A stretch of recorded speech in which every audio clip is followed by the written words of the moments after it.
Well, it is 11 o'clock, and thank you all for coming. We're waiting for a quorum, so if you'll be patient, I think we'll get one here pretty quick.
Okay, we have a quorum, so I will call the special meeting of the Central Oklahoma Transportation and Parking Authority June 16th meeting to order. There are no items from the chairman. Are there any residents to be heard? There are no residents to be heard. Item 4 is the approval of the minutes from the May 9th special meeting of the COPTA Board. Is there a motion to approve those minutes?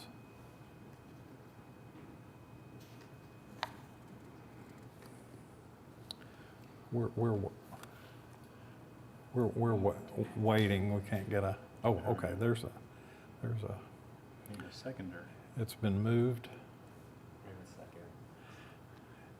And James seconds. Never seen that work. Let's vote electronically. Mine's not working. And Bailey, Yes. Bailey votes yes.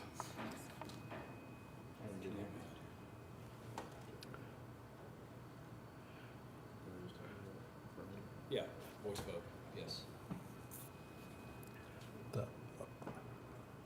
Go the last one down there. This one,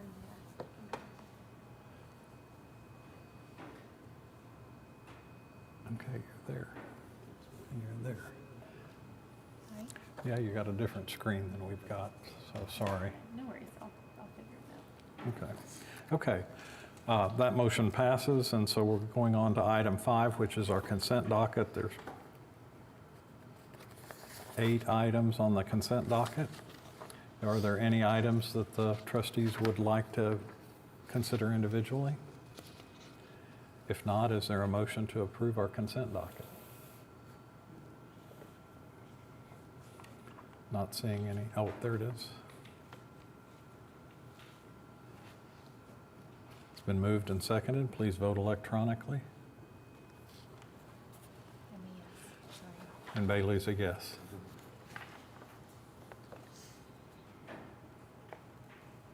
Motion passes. Moving on to our individual items. Item A is to approve a request for proposal for streetcar custodial service and authorize the administrator to advertise.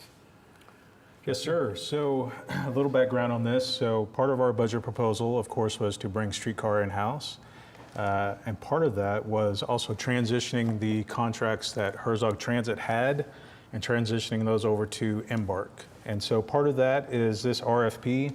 This RFP is for streetcar custodial services. This includes the streetcar maintenance facility, all of the streetcar platforms, and the streetcars themselves, basically doing the cleaning of all those different facilities. Estimated costs there being $300,000. This will go out on June 18th, and we expect those proposals to come back on July 16th, and then award the contract at the August board meeting. One additional thing to add to this, I am happy to report that on June 1st, we did officially take over streetcar operations and maintenance. So we have now officially been providing those services for about 16 days now. Yeah, fantastic. Great. Are there any questions or comments? Do we have an interim, somebody Yeah, taking they've care? agreed to continue providing those services, or Okay. our current contract that we have. Okay, that's good. Okay. Well, is there a motion to approve item A?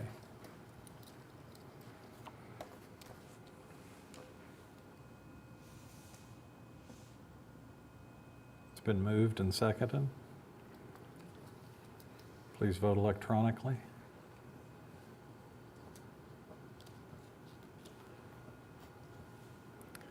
Okay, motion passes. Item B is adoption of a resolution authorizing service reduction for Route 24.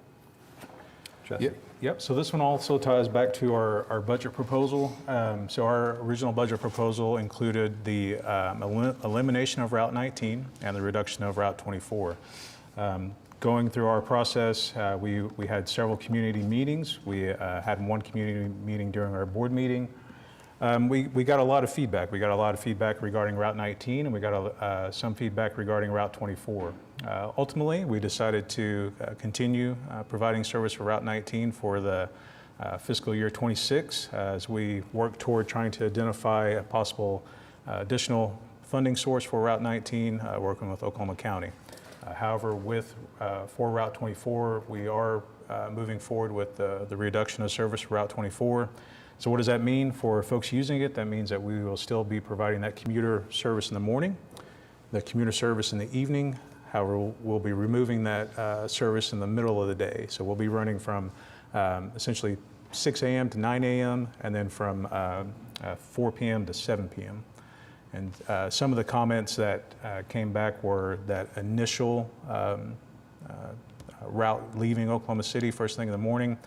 I do want to clarify, so during our public meetings, we were showing service beginning at 6 a.m. And so the assumption was that time leaving the transit center, I believe at 5:48 or 5:50 would be eliminated. That's not going to be eliminated. That will still be incorporated in our commuter service first thing in the morning. Which accommodated the one person That's that did come to our public hearing. That's right, yep. Okay. And appreciate the feedback that we did receive. That's part of it, yep. Any other questions or comments on item B? Is there a motion to adopt the oh, James. Thanks. Well, first, and thanks, Director, for, stewarding those outreach conversations. I think those were quite critical, and everybody else from staff who helped facilitate them. And maybe it's just my memory of the CARES Act situation where we had, I think, like a brief moment of like reduction of service, and then we ended up coming back to restore. What is like a restoration of this midday route? Is that a thought we have in terms of, should sales tax revenue collections down the road, be better, improve is the verb I guess I'm looking for. I mean, do we have any thoughts about the necessity of a midday to Sure. Norman route?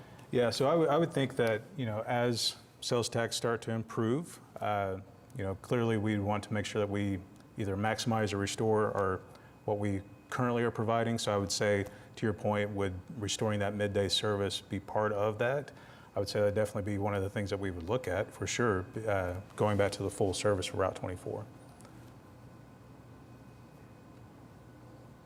Does that answer your question? It does. Okay, great.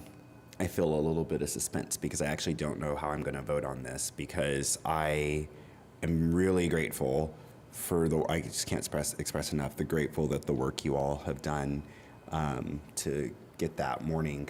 It's hard for me just thinking about what my vision ultimately is for Embark, in terms of expanding service. And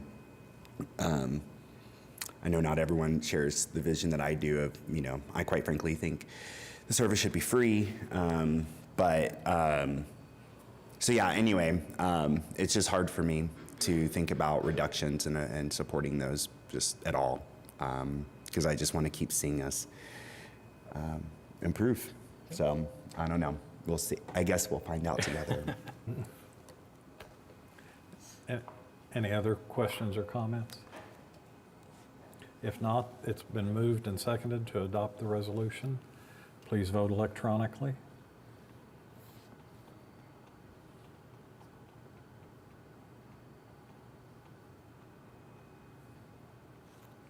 Motion passes. Item C is to ratify and approve addendum number 1 to award contract to Terra Construction LLC for the Central Oklahoma Transportation and Parking Authority's parking garage inspection and repairs, various locations. Estimated cost of $1,071,303 to approve the contract and bonds. Jesse? Yep. So if you remember, back in 2023, we engaged with Kirkpatrick, Forrest and Curtis Engineering, or KFC. They came out and did inspections of our 4 parking garages. So again, this is Sheridan Walker, the Arts District, Century Center Garage, and the Convention Center garages. So if you think about it, we give Corey a hard time sometimes. We're talking about parking garages are a lot of concrete. Well, that's the fact of the matter. They are a lot of concrete. However, one of the biggest things that you can do is make sure that they stay structurally sound. And part of that process is doing inspections of those, in-depth inspections. So we do we do our part when it comes to inspections, but really in-depth inspections of the structural significance of the garages. And so that's what KFC has done. They've come in, taken a look at all our garages. They have deemed all of our garages more than safe, and however, they have recommended some items when it comes to repairs, and those are identified in the recommendations here. So with this, we would be authorizing an agreement with Terra Construction LLC, estimated cost being just a little over $1 million. So what does that mean? That means that we would be focusing on the priority 1 repairs, which are repairs on the beams, decks, and staircases and fireproofing. The priority 2 repairs, which would focus on the structural items, general maintenance repairs and facade repairs, concrete patching, traffic coatings, things like that. But it also includes the add alternates 1 through 7. Just an example of one of those add alternates is the surfacing inside ADG garage, specifically on the first floor. Whenever you think about it, whenever you're going up the ramp inside the ADG garage, it has that special coating that helps prevent any water seepage through the concrete for the tenants below and things like that. So this is a huge project for us, and looking forward to getting started. Okay, any comments or questions on this item? If not, is there a motion to ratify and approve? It's been moved and seconded. Please vote electronically.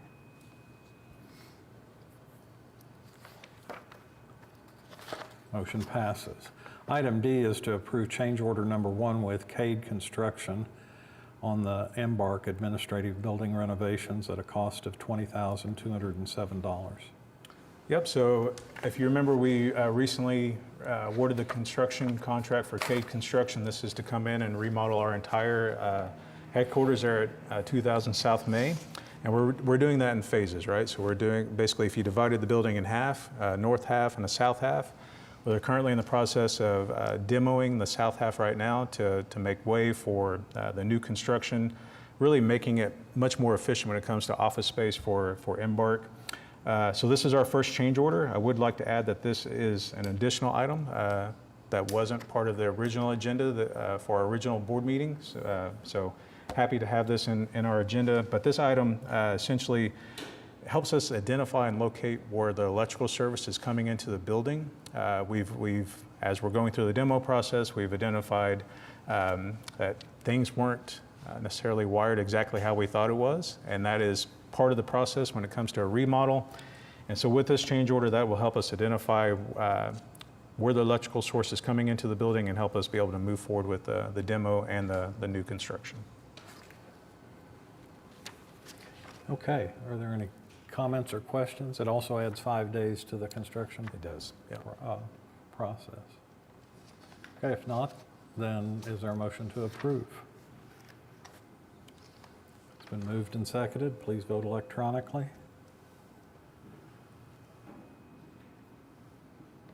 Item passes. Item E is to approve change order number 2 with Manhattan Road and Bridge Incorporated for the First American Museum Riverboat Landing at a cost increase of $50,318.22. Yep, so this is, as you pointed out, this is change order number 2 for 2 Manhattan Road and Bridge. Manhattan is our general contractor building the First American Museum Landing. This change order, as we were going through the process, we identified some drainage issues on the site. And so with this change order, it adds some additional drainage inlets and helps redirect some of the drainage flow on the site, essentially making sure that we don't have any drainage issues moving down the road as we get ready to launch service later this summer. With the rain we've had, we need all the Absolutely. direction and help we can get. That's right. Are there any other comments or questions on item E? If not, is there a motion to approve? It's been moved and seconded. Please vote electronically.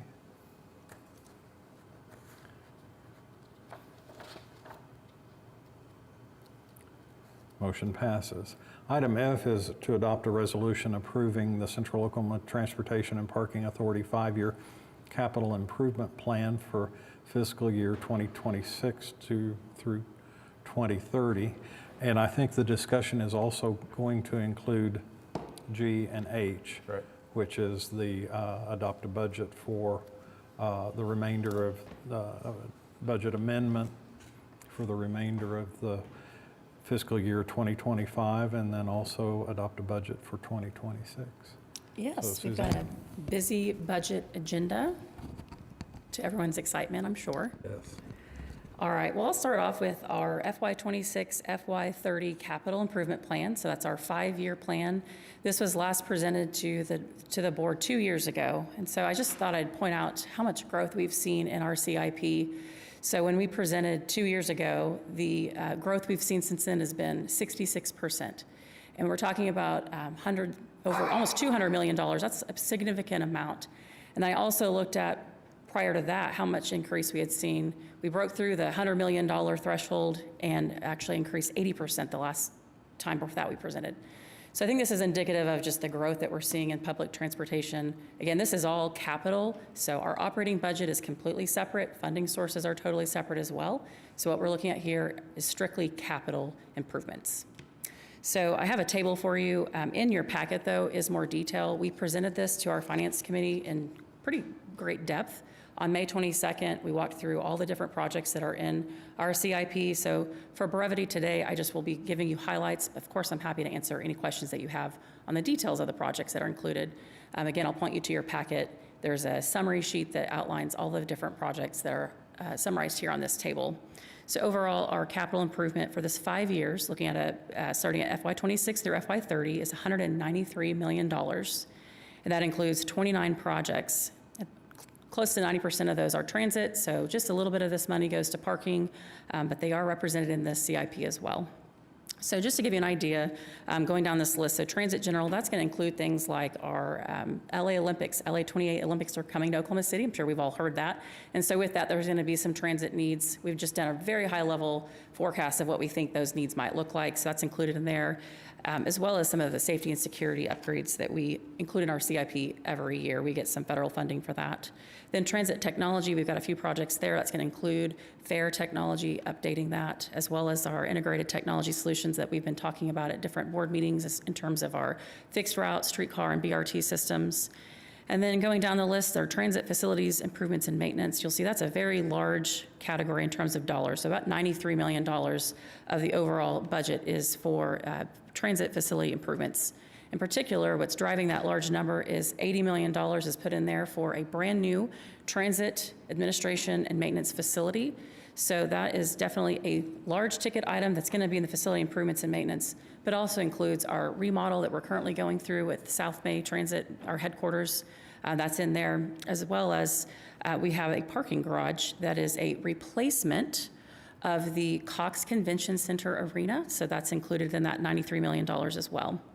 Going down the list, we've got fleet and equipment replacement, $37 million. And that largely is going to be our rolling stock, our 40-foot buses, some of our paratransit vans, and then non-revenue service vehicles. Streetcar, we've got $5.6 million, 2 projects there, and that's going to be just capital maintenance and improvements for our streetcar system as it continues to age. River, we've got $1.2 million, 2 projects, and that is just formula funds that we get every year to maintain the river, as well as some improvements to landings. And then finally, our parking line item, we've got 5 projects there. Of course, what you just approved with Terra, some of those projects are going to be in that $25 million. That's just to do some basic upgrades to our existing garages. But of course, and I misspoke up above transit facilities, the arena garage is not in transit facilities, it's actually in this parking line item, excuse me for that. So we've got about $23 million projected for a replacement garage for the arena. So these are high-level figures, of course. We'll have to go through a process to get that number nailed down. So overall, 29 projects, $193 million for our CIP. I do want to point out also, just from a funding perspective, you might be wondering, how are we going to fund almost $200 million? That'd be a really good question. So when we look at the pie chart on the left, you'll see 76% is unfunded. That's a big number. And then, of course, grants, which is our largest funding source for our capital projects outside of some of our other, like general obligation bonds. That's a pretty small piece of the pie when you look at it from the perspective of including our $80 million for a new headquarters, our $21 million for the new arena parking garage, and then $18 million for the LA 28 Olympics. So those are the 3 real big ticket items in our CIP. We have some